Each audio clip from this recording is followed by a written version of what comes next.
Elbone here, and I've got everything you need to know before you watch this weekend's 2024 Las Vegas Grand Prix that I, Elbone, am going to be at all race weekend long. Elbone! Yes, my name is still Elbone instead of J-Bone because my race predictions will not stop going terribly. I stink, yada yada yada, but who cares about all that? Because like I just said, major announcement, I am attending this weekend's Formula One Las Vegas Grand Prix.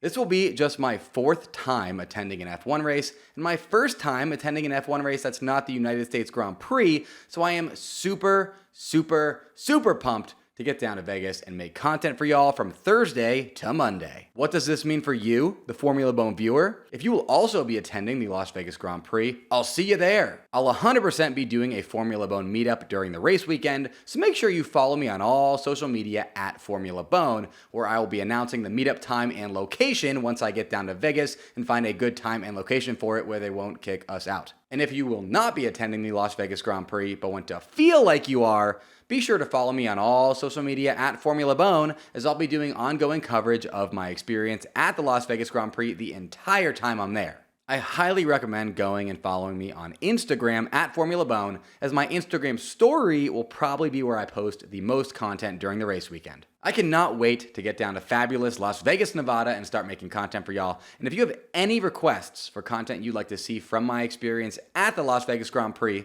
let me see them in the comments and I just might make them happen. Okay, now let's actually talk about the Las Vegas Grand Prix. The Formula One Las Vegas Grand Prix takes place this weekend at the Las Vegas Strip Circuit located in Paradise, Las Vegas Valley, Clark County, Nevada, North America, Earth, Solar System, Milky Way, Laniakea Supercluster, Universe. The F1 Las Vegas Grand Prix is the most interestingly planned sporting event on planet Earth, let me explain. Formula One is inarguably the most international sport in existence. This season, its 23 athletes have hailed from 17 different countries, and its 24 events are taking place in 21 different countries across 5 continents. While Formula One is an incredibly international sport with fans all around the globe, the series does generally go out of its way to make it so that race start times cater to F1's European audience as much as they can.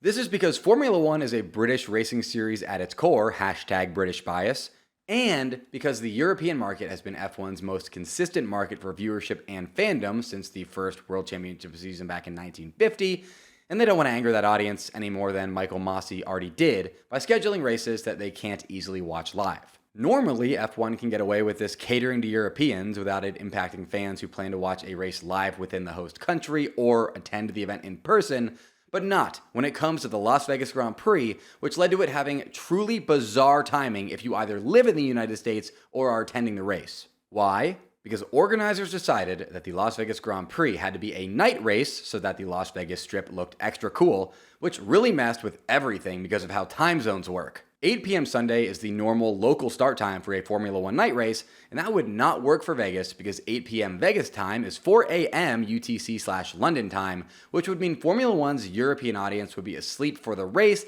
and that even if they did want to wake up super early for it, they'd have to do so on a Monday morning workday, which is just not realistic and would obviously result in bad live viewership numbers for F1. So what did they do? They made qualifying and the Grand Prix both start at 10 p.m. Vegas local time, which means race attendees have to be down for a long night, and that the 48% of Americans who live on the East Coast 3 hours ahead have to stay up well into the early morning hours of the following day in order to watch a race taking place in their own country, just so that it can be on at a reasonable morning hour in Europe. It actually does make sense if you think about it, but also #British bias. Like many of you watching right now, I have always struggled to find clothes that fit and that I felt comfortable and confident in. Too long, too short, too tight, too baggy. I've always hated looking for new clothes because I constantly run into one or more of those problems. That is until I found True Classic. True Classic doesn't just offer premium products at an affordable price, they offer something even more important, the confidence that comes with clothing that fits just right.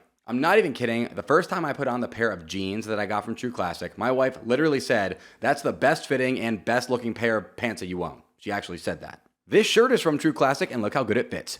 My favorite thing about True Classic is how well their clothes fit me. My second favorite thing about them is how they have a 100% perfect fit guarantee and easy returns to make sure they fit you well too. I know you'll love True Classic, so give them a try. The holidays are here, and True Classic's ultra comfortable, perfect fitting essentials make for the perfect gift for you and the men in your life. So if you're ready to upgrade your closet, shop now and unlock big savings during their huge holiday sale. Just go to my exclusive link at trueclassic.com/jbone to save. That's trueclassic.com/jbone, and you can really support Formula Bone by telling them I sent you right after you check out. End the year with holiday cheer thanks to True Classic. Here are some things you should know about the Formula 1 Las Vegas Grand Prix. Having only been added to the calendar last season, the Las Vegas Grand Prix is the newest race in F1, and its circuit, the Las Vegas Strip Circuit, is F1's newest circuit, having just received its FIA Grade 1 certification right before last year's race. Despite some initial growing pains that are hopefully all behind the event now, after just one race, the Las Vegas Grand Prix has already been seen by many as a solid addition to the F1 calendar because of how its inaugural race featured more overtakes than any other dry race last season with 99. That's the most in any dry race since 2016. The main reason the circuit featured so many overtakes is because it has what many refer to as the longest straight in Formula 1, fittingly located on the iconic Las Vegas Strip because, of course, that's where all the best action in Vegas is. The Las Vegas Strip Straight comes in at 1.9 kilometers or 1.181 miles in length, which is very long. Now I should note that many people also refer to Baku as having the longest straight and not Vegas, but I don't know, I feel like a straight shouldn't have 3 corners inside of it.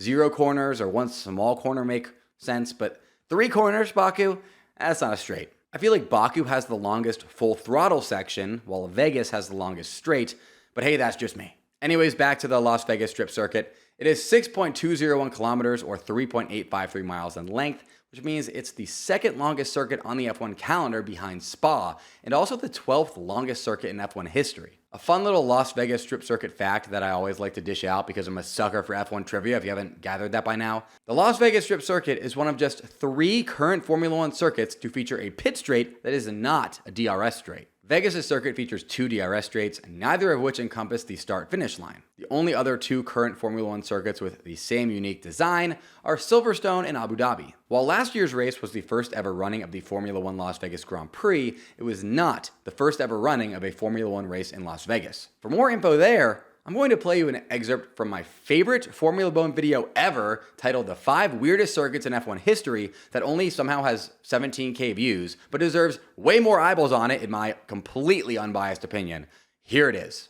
In 1981, Formula 1 made the bold move to go racing where nobody had ever raced before, well, except for probably a bunch of valets, because it was the parking lot outside of the Caesars Palace Hotel and Casino in Las Vegas. By the way, we here at Formula Bone are massive supporters of valet drivers.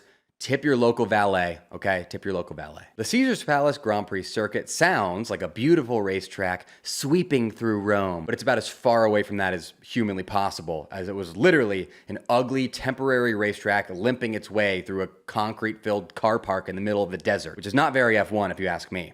And just so we're all on the same page, folks, you're allowed to race through a parking lot in Formula 1. That parking lot just has to be in Miami. Anyways, it's not just the whole parking lot thing that makes the Caesars Palace Grand Prix circuit one of the weirdest places Formula 1 has ever raced. It's that, plus the fact that the circuit went counterclockwise, which put massive strain on drivers' necks because they're used to going clockwise, plus the fact that it was in the Nevada desert, which led to drivers experiencing heat exhaustion, plus the fact that it had the most boring, repetitive circuit layout of all time. We're just doing the same thing over and over and over and over and over again. Plus the fact that despite all of those flaws, Formula 1 still decided they'd give the Caesars Palace Grand Prix the distinguished placement of being the last race of the Formula 1 season, which in 1981 featured a 3-way battle for the championship coming into that final race at the Caesars Palace Grand Prix circuit. Imagine spending your whole life training to be Formula 1's World Drivers' Champion, and it all comes down to you driving on what looks like one of those driver's ed test tracks that they make you drive on without hitting a cone, or else they take your driver's license away, all because you accidentally backed into a hot dog stand one time. It was one time, okay? It's one time. And the kicker to all this, the season-ending 1981 race on the Caesars Palace Grand Prix circuit was such a smashing nothing burger that they said, you know what, we're going to do it. We're going to run it back as the final race of the following season as well, which they did. Shout out to the original Las Vegas Grand Prix. Hopefully this one is better. It can't be much worse. If you want to watch that full video, I'll have it linked both at the end of this video and in the description of this video. Here are your storylines to follow for this weekend's 2024 Las Vegas Grand Prix. First, here's how Max Verstappen can clinch the 2024 Formula One World Drivers' Championship this weekend in Las Vegas. Currently, Max Verstappen has a 62-point lead over Lando Norris in the World Drivers' Championship, with Lando being the last driver standing who has any sort of mathematical chance of beating Max to the title, with 3 races and 1 sprint race remaining this season. The easiest way to do the math here is to actually look past the Las Vegas Grand Prix to the remaining 2 races and 1 sprint race. The maximum point differential that can be made up by one driver over another across 2 races in a sprint race is 60 points if that driver finishes P1 at all those things and the other driver goes scoreless. Lando Norris currently trails Max Verstappen by 62 points headed into Vegas and needs to be trailing him by 59 points after Vegas to remain in the title fight, considering Max has already locked down the most wins tiebreaker, so 60 points wouldn't cut it. This means, in order for Max Verstappen to clinch the title in Vegas, he simply needs to not get outscored by Lando by more than 2 points. That is it. If Max Verstappen leaves Las Vegas with a points lead of 60 or more, he's your back-to-back F1 World Drivers' Champion. There are a lot of ways that things could or could not go down regarding Max clinching the title in Vegas, especially when you factor in the fastest lap point, which could end up being the difference here. But one thing is for certain: unless something absolutely crazy and shocking happens in Vegas, it is only a matter of time before Max is crowned 2024's World Drivers' Champion, even if it doesn't happen in Vegas. Here's to hoping that something shocking and crazy does happen, though, to spice things up, because that would be awesome. Your second storyline: this weekend's F1 Las Vegas Grand Prix might set the record for the coldest race in Formula One history. The current record for the coldest race in F1 history belongs to the 1978 Canadian Grand Prix, held on October 8th, 1978 at Circuit Ile Notre Dame in Montreal, Canada. Not sure whose bright idea it was to race in Canada in October, but whatever. This race, which was run in near freezing temperatures around 5 degrees Celsius or 41 degrees Fahrenheit, was fittingly won by Canadian driver Gilles Villeneuve, who was clearly built for that weather, being from just outside Montreal himself, and who would later go on to have the circuit named after him. Well, Mario Andretti actually believed that the Canadians designed the circuit to suit Villeneuve's driving style, and that's why he won there, but that's a story for another day. So how might this weekend's Las Vegas Grand Prix break this record that stood for 46 years? While desert environments are hot during the day, obviously, they get very cold at night, and current forecasts call for temperatures in the mid to low 40s on race day, or should I say race night. Odds are the record will not be broken in Vegas this weekend given the current forecasts, but if I've learned anything from watching local weather reporters for the last 31 years, they're wrong more than they're right, okay? So who knows? The record could be broken this weekend. The real question is, would drivers prefer driving in one of the coldest races ever, like this race is still expected to be, or one of the hottest races ever, like the 1982 Caesars Palace Grand Prix in Vegas was? It's gotta be the cold one, right? The hot one just seems way more miserable. Let me know what you think in the comments. Your third storyline: I know I sound like a broken record here, but the fight to be this season's F1 World Constructors Champion makes the rest of this F1 season must-see TV. With a maximum of 147 World Championship points remaining up for grabs for constructors this season, just 49 points separate the top 3 teams in the World Constructors Championship: McLaren, Ferrari, and Red Bull. While Red Bull will have to wait at least one more race if they want to take back the top spot, it's entirely possible that Ferrari could leave Vegas in first place in the constructors with 2 races and a sprint race remaining,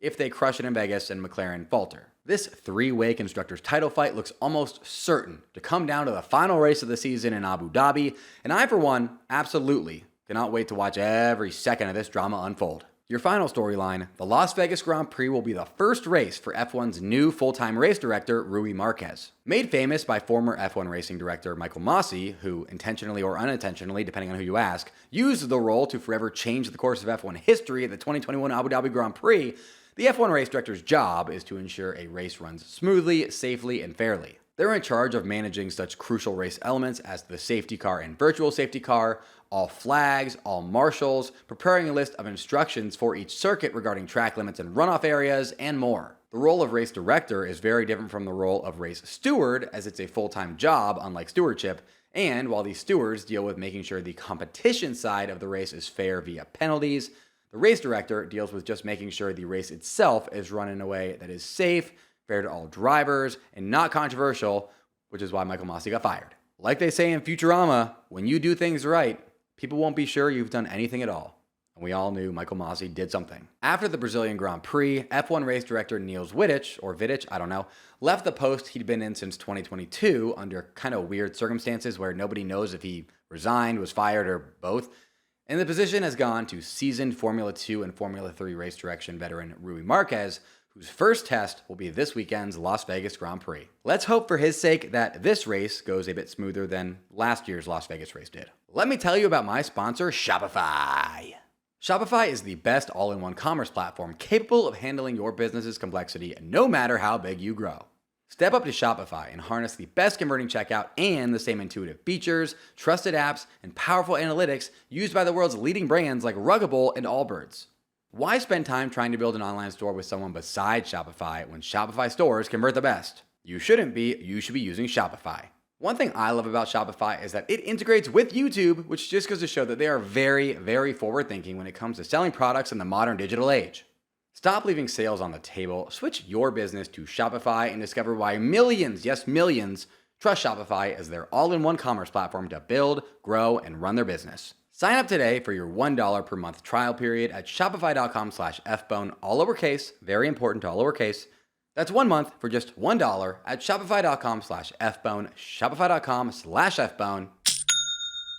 Now, the moment you've all been waiting for, here are my 3 bona fide race predictions for the 2024 F1 Las Vegas Grand Prix. My name is currently Lbone instead of Jbone until I stop taking so many L's and am back at or above 50% on the season with my F1 predictions.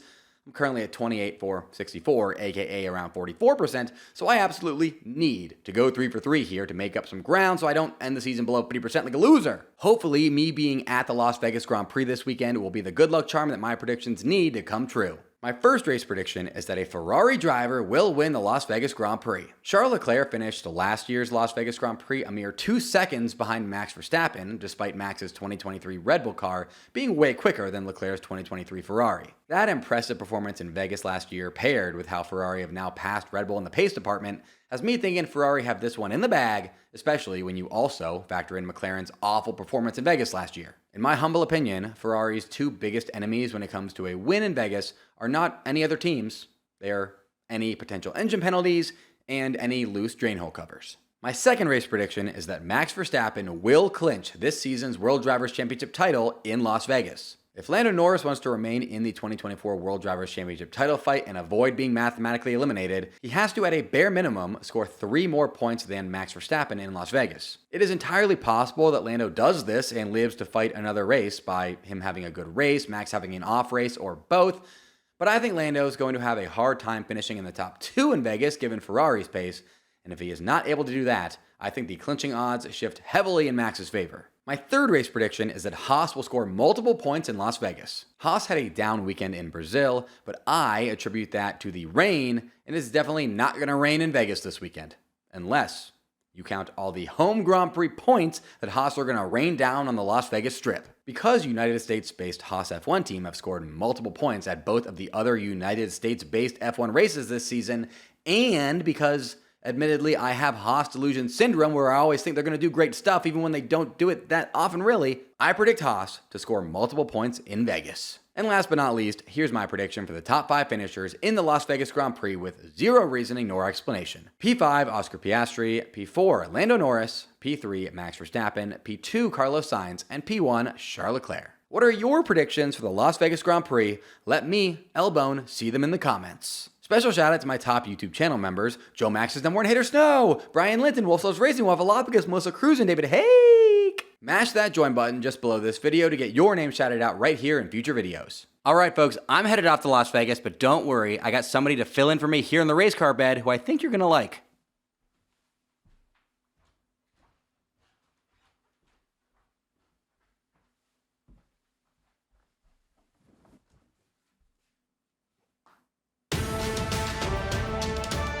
Lbone.